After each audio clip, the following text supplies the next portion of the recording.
So just to show you some of the data, this is a 4,000 square foot store. On the left, you have women's clothes. On the right, you have men's clothes. There's fitting rooms in the back, point of sale in the middle. There's an entrance. And every line you're seeing is a customer shopping. This is 1 day of shopping activity accelerated.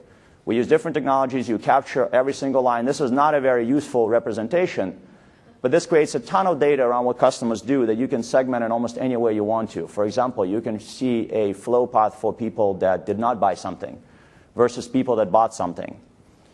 All this is quantified, so you can see only 4.3% of the people that made it to the back of the store, or only 4.3% of the people that did not buy anything made it to the back of the store, but over 15% of the people that bought something made it to the back of the store. There's a big difference. Presumably there's something that makes you buy things.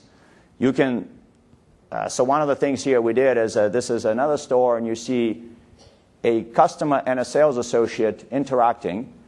Video can tell that there are two people, and they tell what they're doing. We actually, one of the uses we found for beacons, because customers kept asking us to measure interaction, is we give beacons to sales associates so we can separate a sales associate from a customer. And we can actually measure interactions. Okay? So this is the same example on the floor plan, where you see a customer there, you see a sales associate comes up, and the software can actually determine that they're interacting, and you can capture everything about an interaction, how long it takes, where in the store it takes place, where you can even capture when there's an opportunity to interact and people don't interact.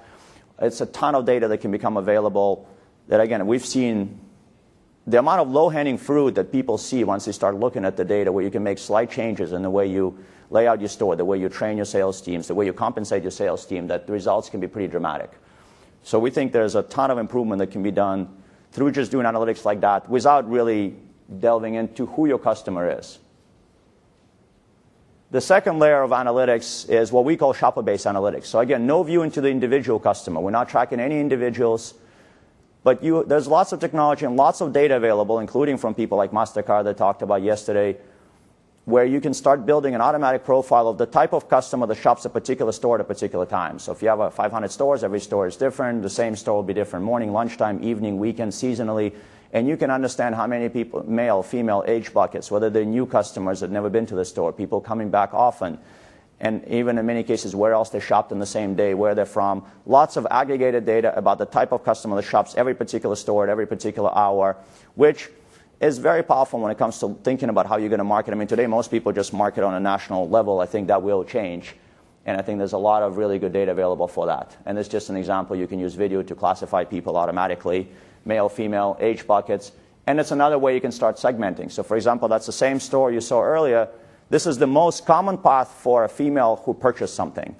No female may have ever taken that path, but based on all the females, I think this is over 6 months, have purchased something, that's the most common path. She comes in, goes to the left, goes this way, goes, checks out. And this is the most common path for a male that purchased something in the same store. So, this is all actual data. So, and this is the other store we saw where you can all of a sudden segment what is the flow for women aged 30 to 39. How do they shop the store? Versus, and then you can do it for women between age 30 and 39 that didn't purchase anything versus people that purchased something. Like I said, you can start getting data about where else your customers shop. So you can start getting aggregated data about on the same day before they came to your store, where did they spend their money? Where do they spend money after they came to your store? Lots of data that you can get that we think on its own can overwhelm people, but with the right tools can be unbelievably productive.